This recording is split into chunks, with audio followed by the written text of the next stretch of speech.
Well, good morning, everybody. Thank you for joining us for this webinar, our second webinar for spring 2026, on behalf of Chicago State University and NSF, which is funding this series.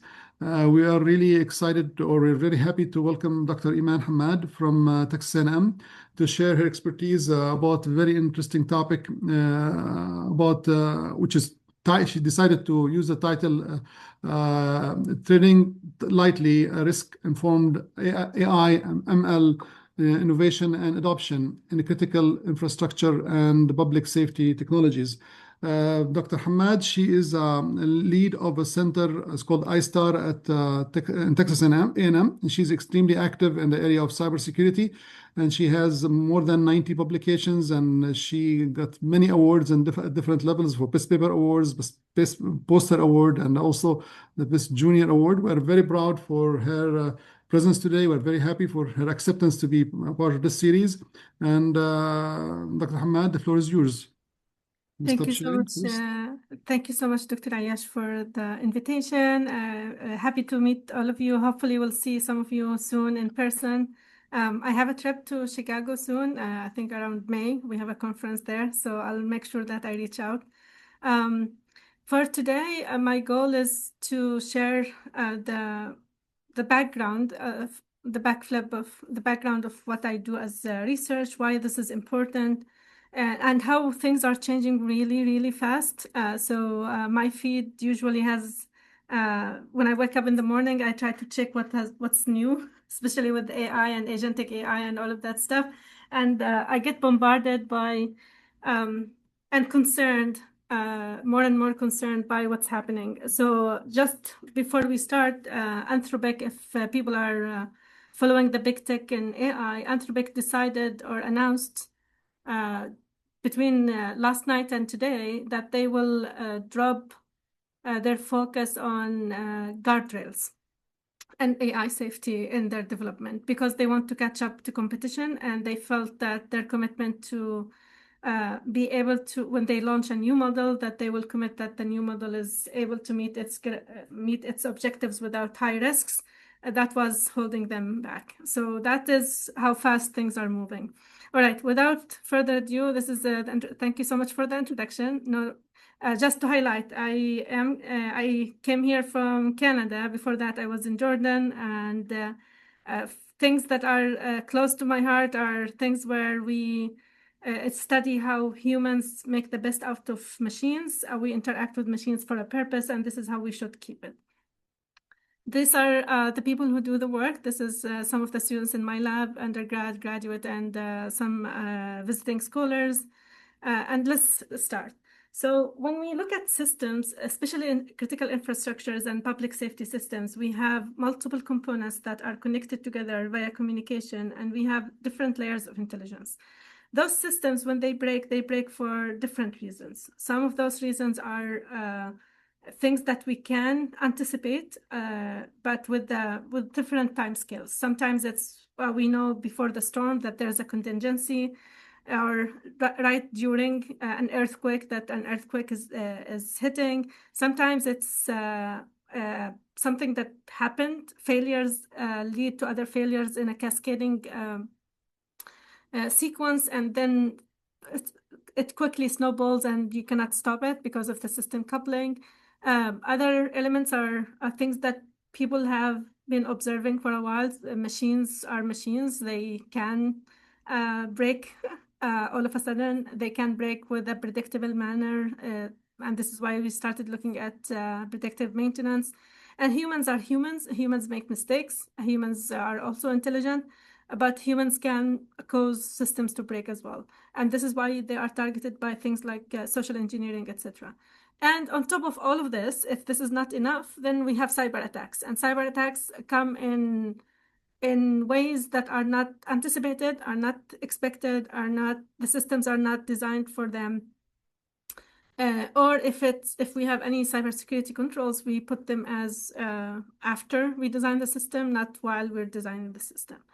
What are the things that could go wrong based on this? Many things in the past. If we learn from history, we can revisit the history and look at what has happened.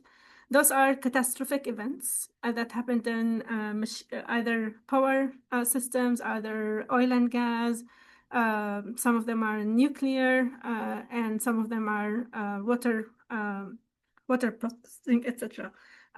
Some of them were targeted by cyber means. Some of them were targeted by physical attacks, or a combination of cyber and physical. And the main idea is adversaries now have access to different parts of the system, and they can leverage or exploit the weaknesses in either the cyber, the communication, and the intelligence, or the physical, because the physical does not change. A power system generator will remain a power generator. This is how it works. And then they can leverage that knowledge to cause harm or to cause high-risk scenarios. Okay, so if we want to be able to tackle this or start to think about it, because it's very complex, we have to try to decouple the areas that are coming together when we're talking about emerging technologies and critical infrastructures and public safety. So we do have the intelligence layer, and that's plus the complexity of the systems. We have connectivity, whether it's 5G, 6G, or radar, or integrated sensing and communication. We have some connectivity. And then we have the integration and interdependence between services. So we have a lot of apps, whether they are on the device or on the edge, or between the device and the edge and the core, wherever the system is, or whatever the system is.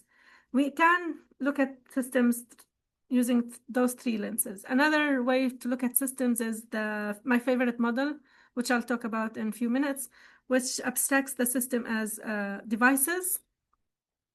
Then we have data, and we have decisions. And we can use that abstraction in any industrial era, in any evolution of emerging technologies. What are we noticing as trends in the quickly moving evolution of what's happening right now?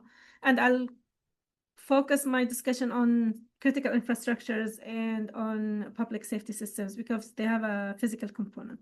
So we have more distributed and autonomous operation. This is a good thing, but it requires careful attention into what is trust, because if systems are distributed or they have higher degree of autonomy or autonomy, then how do I trust what they're doing? How do I keep the checks and balances, especially if they have to interact with other components in the system?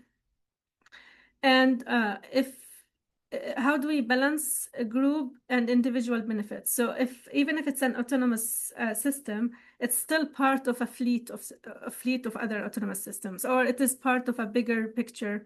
And there has to be a balance between the individual benefits, how we define the reward function, if we're using reinforcement learning, versus what is the reward for the whole group if we're using game theory.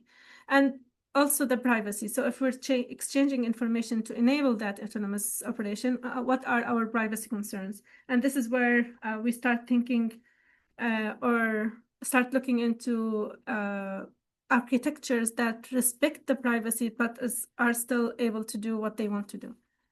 We also notice massive deployments. So the number of IoT devices that enable most of the advancements that we have today is we need more data. Sensing gives us this data. But then are the solutions that we're coming up for resilience, for reliability, for advanced operation, are they scalable? Are we able to understand the interactions between subcomponents on those systems? Because as the systems become more and more interconnected, we create those blind spots that can be exploited by an adversary, or if not an adversary, those interactions could combine to create undesired effects. And that's happening in the power systems with the increased introduction of inverter-based generation or integration of different sources. And then we start talking about trade-offs between reliability and performance. So it has been a long-standing question of, do I do the most fastest, quickest, most efficient, or do I want something that's a little bit more reliable? Do I have to put more money? Do I have to put more components? Do I have to operate my controller a little bit away from the border just to have more reliable operation? And that's I guess the anthropic question on the AI acceleration of innovation maybe falls here on the tangent. And the last thing is uncertainty. And uncertainty has forever been a way that makes engineering things exciting. We always had noise. We always had some ambiguity about how systems operate. Like we have approximate representation or analytical models. They're not exact, especially if we are working in communication and cyber systems. Those are probabilistic systems or stochastic systems. And then how do we balance uncertainty or high levels of uncertainty versus flexibility of the system and efficiency of the system? So this is just to start the conversation. Now we get to critical infrastructures.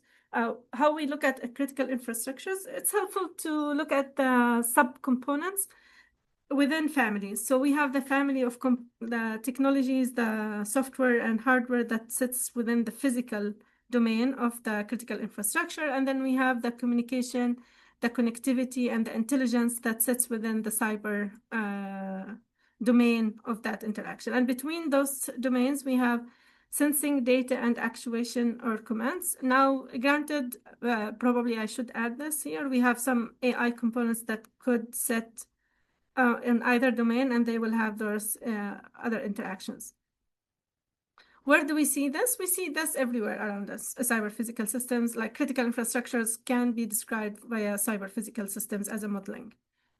Those are some of the technologies that you might hear about when you read papers on the topic: IoT, ICS, OT, and Dr. Ayash is the famous author of the IoT paper, or CPS. These are terminologies that you will find in the literature. Okay, so the whole premise is if you want to build a system, you can build it as the most efficient system without consideration of security or resilience. Right? So you have something that's working. Then it starts breaking because it's very rigid. It does not have any allowance. It was not designed to absorb or adapt to any uncertainty or any change. Then you start thinking, okay, I'll need to invest a little bit more to make sure that the system works, not just for the ABC cases, but for the other cases. And that brings us to the discussion of how do we describe this system? Is it just reliability? Are we just talking about reliability? Because reliability engineering, people thought about it before. We have textbooks in reliability engineering, but the definition is a little bit different. So reliability, we want to achieve reliability within the domain of reliability engineering when we design a product or when we interconnect subsystems in a system. We want also to have some measure of security. We want to be able to adapt and withstand extreme events, so that's resilience. We want to make sure that the system operates within safety constraints if they're not specified within reliability. And then we want some privacy, because privacy is always coming as an independent requirement. We want to make sure all of this, if it's required, can operate with privacy constraints. And the most interesting thing about this, it's not just technology, it's a question of people, a process that's interconnecting systems, and then the technology itself as a hardware or software. This is a quick, my perspective on where we are within those technologies. And this is the definition of resilience. How do we define resilience in those critical infrastructures? Whatever the mechanism is, whatever the technology behind it, we just want a system to be able to anticipate, know beforehand that something wrong might happen.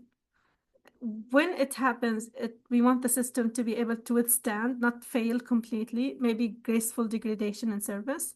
We want the system then to be able to adapt, so have some levers that can be changed so that it can change, reconfigure on different layers. And then once the disturbance or the circumstance has cleared, we want the system to be able to recover. So that's how we describe resilience. There are different ways that you can, through which you can implement resilience, and you can think about those as design frameworks, whether it's use of deception, use of diversity and redundancy, use of injecting unpredictability, have some coordinated protection, and make sure that you have contextual awareness and adaptive response. All right. So this is like a very, very, very simplified way of thinking about a definition that I'll bring, which is uncertainty. In different engineering disciplines, uncertainty is defined qualitatively or quantitatively using very good models. What I'm trying to do here is just to abstract on a very, very high level is that this is the 10,000 feet.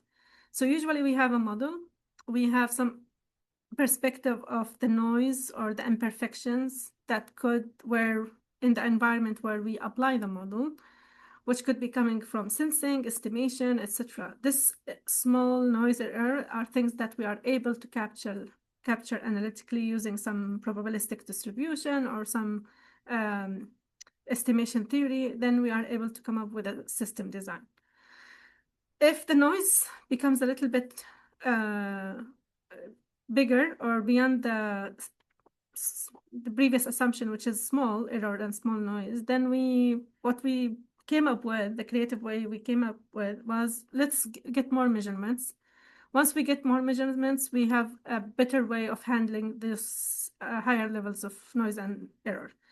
This becomes critical when you have harsh environments, such as when you operate for public safety scenarios, or you are operating in contingencies, or you're operating in extreme weather conditions. You have more of this extreme conditions. Now you try to optimize your system designs such that it will leverage the additional measurements to handle those increased levels of noise and error. When there are high-risk scenarios, like in cyber or cyber-physical attacks, this becomes more of a disruption, and your system design will break. So we're talking about, okay, we're having to operate way away from the optimal design. This is the abstraction that I was talking about, the things, the data, and the actions. And on the right side, you will see some snapshot in time about, at the time, those were the top threat vectors or cybersecurity threat vectors detected.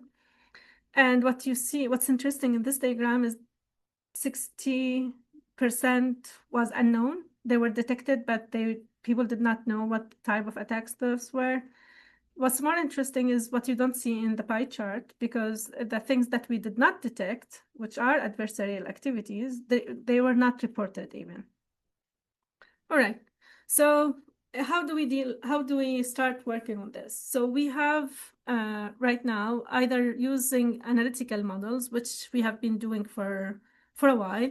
And then in the past decade or so, we started moving towards data-driven models, where we have lots of data, so we can treat the system as a black box, try to learn and try to predict what the system can do.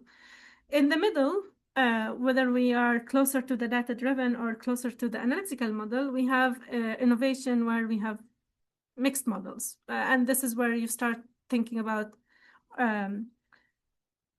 machine learning or artificial intelligence models that understand part of the physics, part of how cyber systems work, as a model, as an analytical or equation or physics that we can put inside the model, and then we complement this with data that we're collecting from simulations or from field data. And we're able to then move away from limitations of analytical model and limitations of purely data-driven models.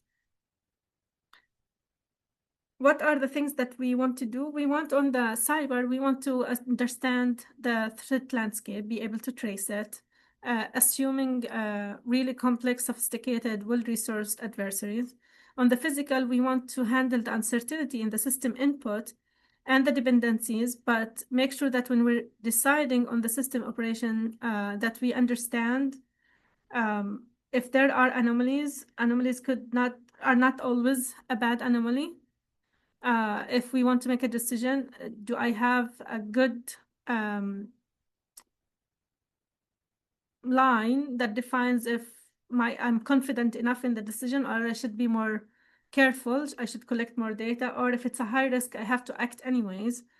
And social, we want to make sure that when we have the human in the loop or human on the loop, the human that is interacting with the technology, because we want to always have an operator, and the role of the operator might change with how technology is changing, but we want to have this way of making sure always the technology is provided to the human in a way that the human is able to understand it and interpret it.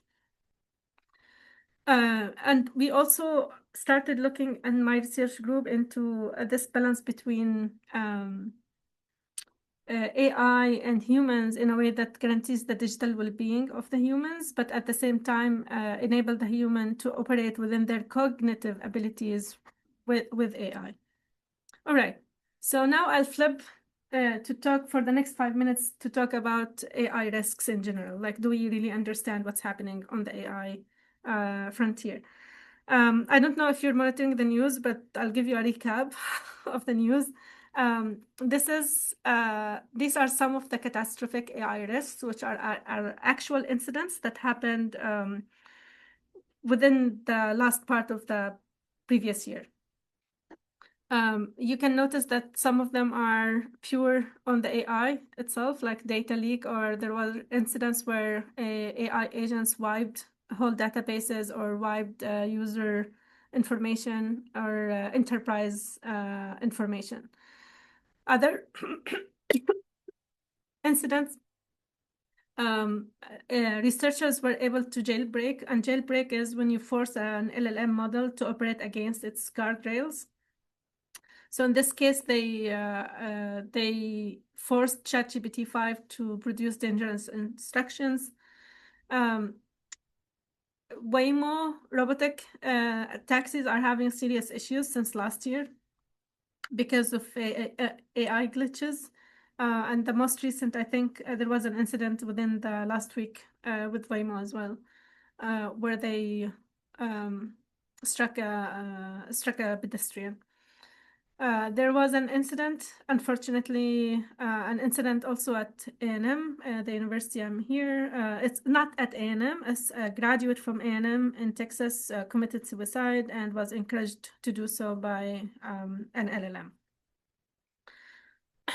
So there is a center that's called the Center for AI Safety, and they have been doing really, really good work to raise the awareness. What you see in front of you in this table are some of the risk categories. And risk, usually, if you want to think about it from a system perspective, risk is usually tied into uncertainty. So we do not have a lot of confidence. Then we say, okay, which could cause a negative consequence. Then we'll name it a risk, and then we can label the risk as high risk, medium, or low risk. Some of those risks are things are related to how AI is working. Some of them are related to the application domain. Are there questions?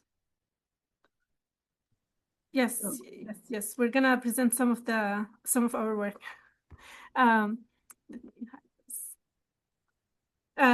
So a few things, if you want to follow by yourself, look into Goldrift, where objectives of a model can change over time or can be exploited to change over time. Deception, and this is in multi-agent or agentic systems, an agent, and this has been proven by different experiments, a system, and there have been papers on the topic, a system might deceive the human in the loop and tell them things that they want to hear, but they're not the things that are actually happening. We call that alignment in agentic AI. So once the user and the system have the same objectives, they are aligned. But sometimes the system will make you think that they are aligned, but they are actually not that aligned. Interpretability is another domain. So interpretability is, are you able to map the decisions into factors that inform those decisions? So we can look at rogue AI as a main concern, and malicious use, especially in application domains such as the domains that we're interested in. What are some of the frameworks that exist right now? This is a list. So you'll have the recording. You can go back and look at them. I encourage you to look at the EU AI Act and the OECD principles for AI. And of course, the NIST AI risk management framework at the top, which is still evolving, but the European AI Act is very detailed. Okay, so I want to stop here and spend a few minutes because that's some of the work that we're doing actually capitalizes on the concept of governance and oversight. If we look at the left side, we see a circle, and the circle is saying, has multiple layers. It's saying if we want to establish trustworthy AI in any application domain, we have to consider the life cycle. And the life cycle is what you see in the middle, like the middle circle. So you collect the data. There are certain things that will impact the data collection, the quality of the data, because garbage in, garbage out.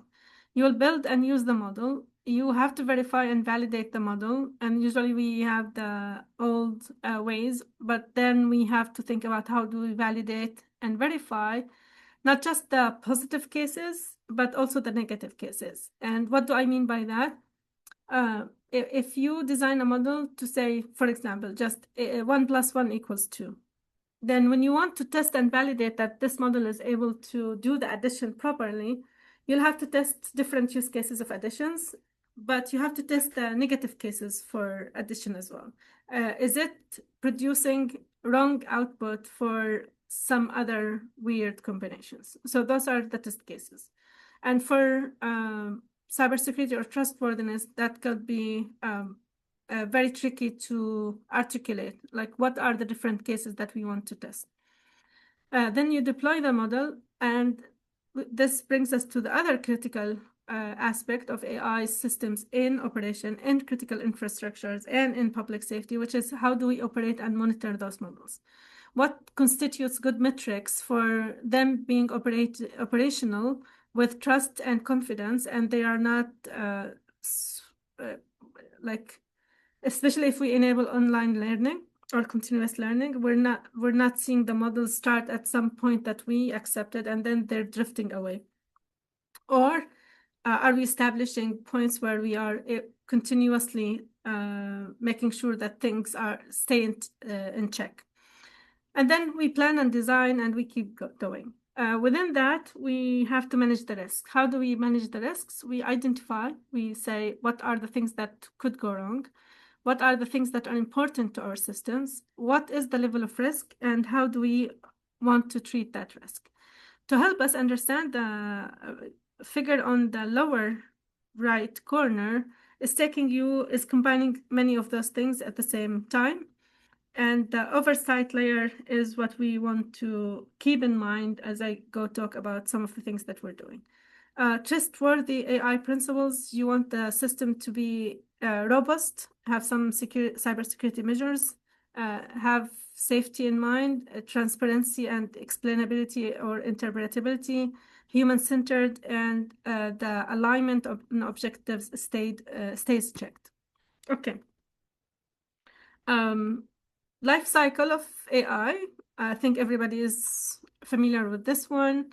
This is the flow to actually do the risk assessment, the threat modeling, understand what could go wrong, and then based on that, try to understand what we could do as mitigation. Those are some of the threats in an AI principle. And what would be helpful here is to understand how this could impact your case study. So data poisoning, I think people are now familiar with what data poisoning is. Model inversion or distilling, trying to learn what the model is trying to do. And then this will help you as part of a more complicated threat vector. But building models that cannot be inverted is not trivial, or they cannot be reverse engineered is not trivial. Adversarial examples, it's a common practice now in general in systems that you want to be adaptable and robust to do training on adversarial examples. So you try to come up with the scenarios that are of things of high risk to your system, and you try to include them in the training of the model to make sure that they are able to work with those adversarial examples. This is not an easy thing to do because attacks change all the time. It's like we describe them as a moving target game, but at least there's a predecessor of doing something like this. The next thing is bias and discrimination, which I think have been discussed a lot.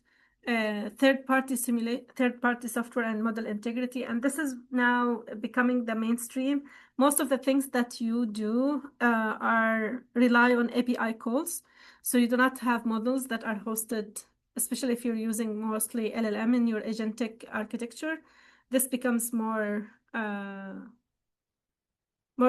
risky because the model itself, you're not able to you're not able to monitor and check the model itself, and you do not have a lot of control on the version of the model or like the latest assessment of the model. So you have to do more on your side if that's the model, if that's the architecture that you're using.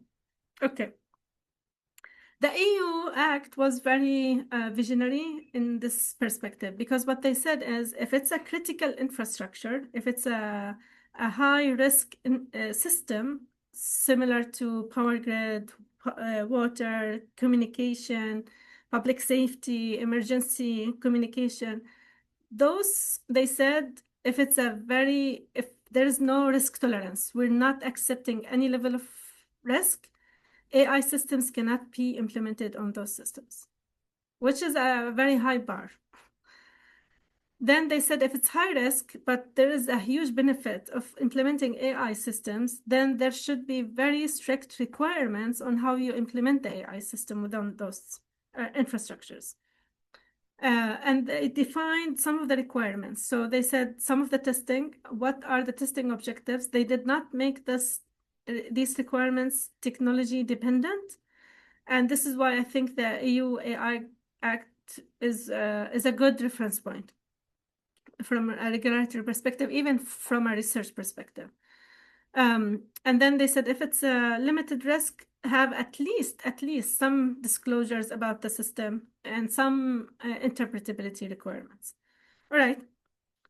This here is the MITRE Atlas framework. So in cybersecurity, we deal with something called MITRE ATT&CK framework, and the MITRE ATT&CK frameworks looks like this. Mainly what you see on top are the different steps that an adversary could go through to cause an impact on the system. So they can start from reconnaissance on top up till impact at the bottom right. And to go through this, they have several techniques that they can use to establish that phase of the attack. They do not have to go through all the steps, but they can. So let's look within the AI. Under reconnaissance, you can do active scanning.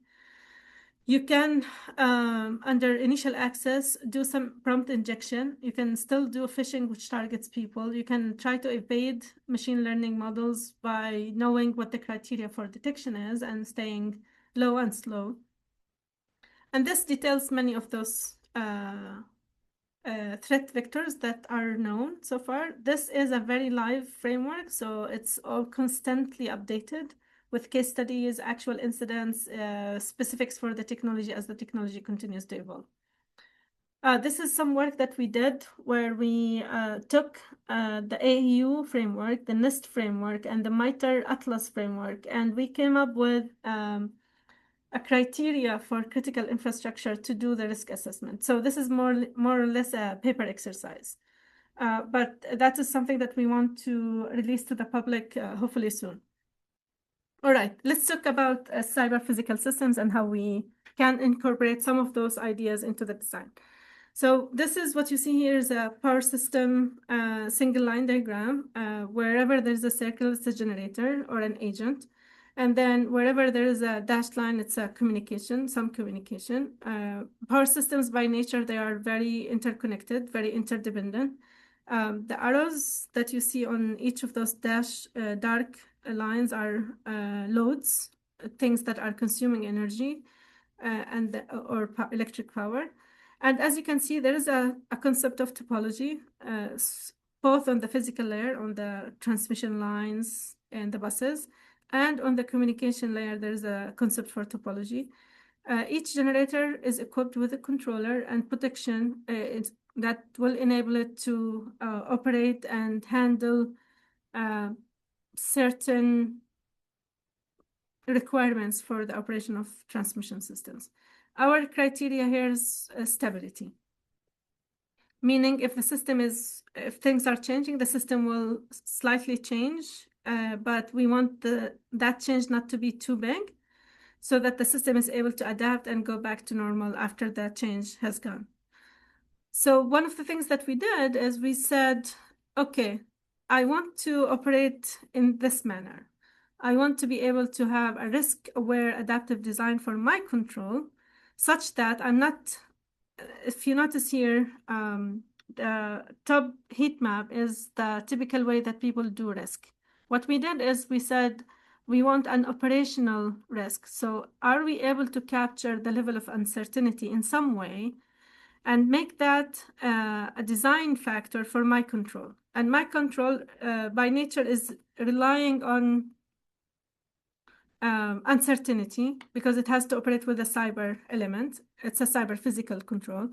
So the idea is if everything is perfect, there is no uncertainty, there is no attacks, there is no delay in the measurements, there are no absent things from any of the subcomponents, then my controller should be able to operate at the edge of the control stability region.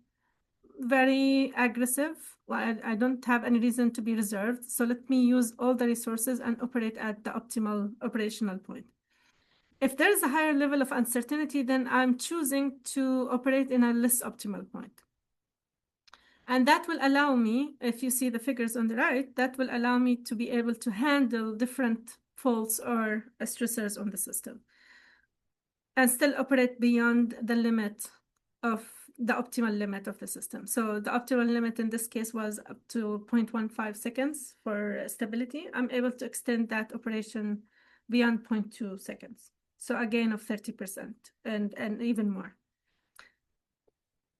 Another case study is when we look at the cyber, and on the cyber, we said there's the concept of topology. Are we able to look into the risk in the links and be able to adapt our routing such that we are avoiding the risky as much as possible while still meeting other requirements? And in this case, the requirement is latency for control.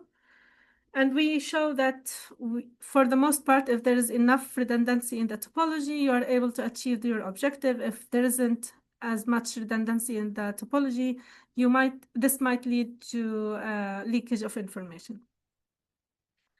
I'll skip this one to get to some of the most recent work. So in this case, we looked into agentic AI, federated learning specifically, and we applied it to the same problem. So in a power system transmission network, we said, let's use machine learning. Everybody's using machine learning, but we want to use something that's by design is a little bit more on the trustworthy side.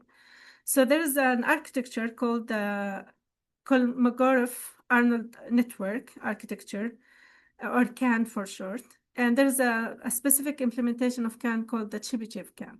The advantage of CAN networks is that they are interpretable. They give you neurosymbolic. They do not learn the weights. The weights that they learn are actual functions, mathematical functions, and you can tell the CAN network the set of functions that you want it to learn as it goes through the learning process. And once it learns those, it's able to operate and be deployed with more confidence because it's more interpretable. Okay, we investigated this, and our research showed that there's a trade-off between interpretability and performance. So some of those networks, we looked more carefully. Federated learning gives you an advantage from a privacy perspective. We did publish work previously on how to secure federated learning data planes. And then now we're saying the AI model itself is interpretable.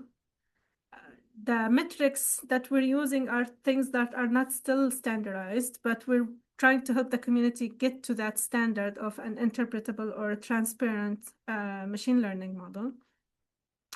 There is some limitations when it comes, why should we use this versus other RNN or GNN models? And to be honest, the training is much longer when you're training a CAN model for the benefit of the interpretability, but this is the cost that we're willing to pay for that interpretability. Another case study here, this is from vehicular networks applications. And the idea was, okay, let's look at different autonomous levels and let's assume a system that's completely autonomous.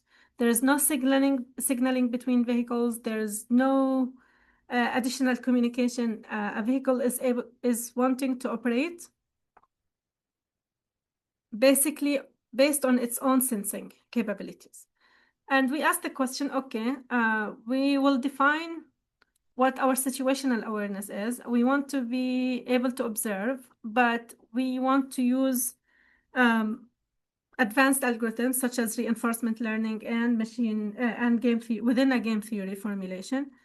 And I don't want to use lots of resources because we're assuming it's a constrained environment. The vehicle does not have a lot of resources, and we want to avoid being reliant on API calls. We're not going back to a system. We want to make the decision locally.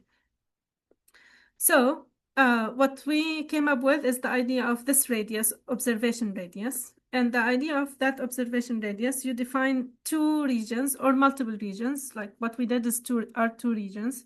You can define multiple regions.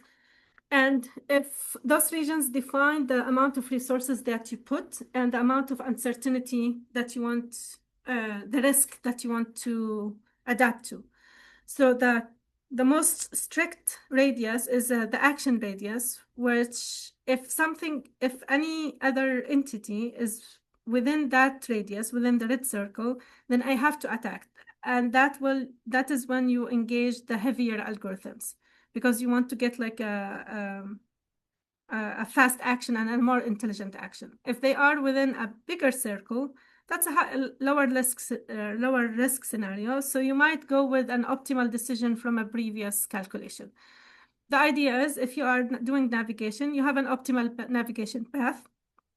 If it's low risk, there's nothing that will force you to change your path. You stay on the optimal path. The same idea that we presented with the stability controller.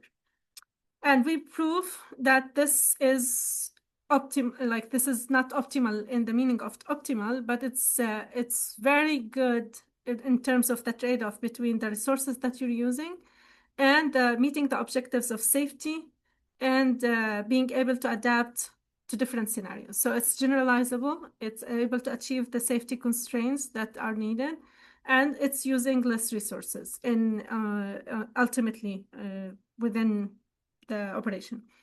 Another thing that we looked into, and this is where I think I'll stop. Yeah, I'll stop here. What we did here is we said, okay, if we have the agents and the agents are trying to do decisions at the same time, and let's imagine it's a public safety situation. So you are feeding the images that are coming from the scene into different agents to try to figure out what's happening. The agents could be an LLM or could be a human. And our premise is we are doing the multi-agent, assuming it could be a human or it could be an agent. Those different models, they might not have the same image because you might be capturing from a certain angle, another person is capturing from a different angle. And the idea is the output might be different. How can we make sure that those agents arrive at a decision that is closer to the right decision? If it's a classification problem, and that's the paper, this paper, it has been submitted, it's under review. Are we able to guide through an oversight layer, guide this conflict resolution or alignment process? So we provide multiple tokens. It's not an easy job to provide oversight for AI agentic frameworks. And that's where it becomes our duty to design with that oversight. And the thing is, we need to capture the context of how agents are making the decision. We want to make sure that we are controlling the messaging between agents. And we want to see what is the confidence level and how is that confidence level changing as we are facilitating the agents to revisit their decisions. We provided a layer of interpretation, a layer of reasoning, and a mechanism to override if a consensus is not reached, because if it's an urgent decision, I need to make a classification within this time, then the most confident model, even if it's not as confident, that will provide a mechanism for override. I'll pause here for questions, and thank you for listening. Thank you, Dr. Hammad. Thank you so much for your presentation. Let me see if there are any questions in the chat. I see there is a question by Muhammad. He's saying how to handle trust when it comes to heterogeneous systems owned by different companies, such as integrated terrestrial space systems or even different satellite communication providers. Yes, perfect. So we're actually working with the Satellite Working Group roadmap. There's a paper that will be submitted soon on the topic. So the idea with when you have multiple third party or a supply chain of services, not supply chain of components, supply chain of services, you define the KPIs on the most critical thing that you're communicating, right? So in the case of NTN, you're trying to communicate navigation related and payloads, basically, like communication payloads. So you say, you define what is the least criteria. So common mechanisms are what is the level of security that is implemented in system A? Is that met at least at system B, right? So if you're encrypting for part of the system and the second part does not encrypt, it makes the whole system unencrypted, just like as a simple example. If you're having more of the AI components, then you say, okay, what is the confidence of this algorithm and how it's feeding to the second algorithm? Interoperability is a very, on a technology perspective, it's easier to talk about than on a theoretical perspective. On a technology perspective, we have something called the root of trust. And the root of trust, we have multiple entities that they do not talk to the same root of trust, you have to establish a trusted interconnect. And the idea is this system is trusting an anchor, and you are trusting another anchor. We want to make sure that those anchors talk to each other to handle those trust tokens. Common mechanisms from a theoretical perspective, people use blockchain on one side and another blockchain on the other side, and you want to establish a consensus mechanisms between different blockchains because they're not connected. Does that help? Mohammed, if you say if you have any question, if you want to share, if you have any follow-up question. Until we hear from Hammad, Eman, let me just share with you, like again, one of the why we're doing these sessions is the fact that we're trying to share with our community is how AI can move research in different areas, and one of them is this risk management or security, cybersecurity, cyber physical systems. But we have other areas we're covering, like we're covering healthcare and other areas in our webinars. But my question is, how do you expect AI like really to accelerate research quality and quantity over the next few years?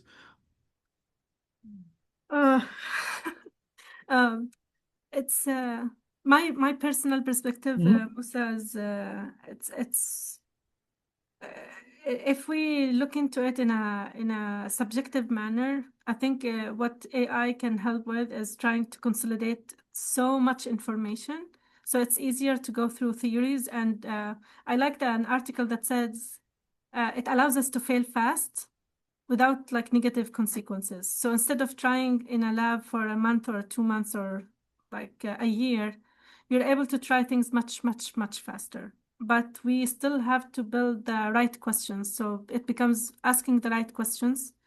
The tooling is there.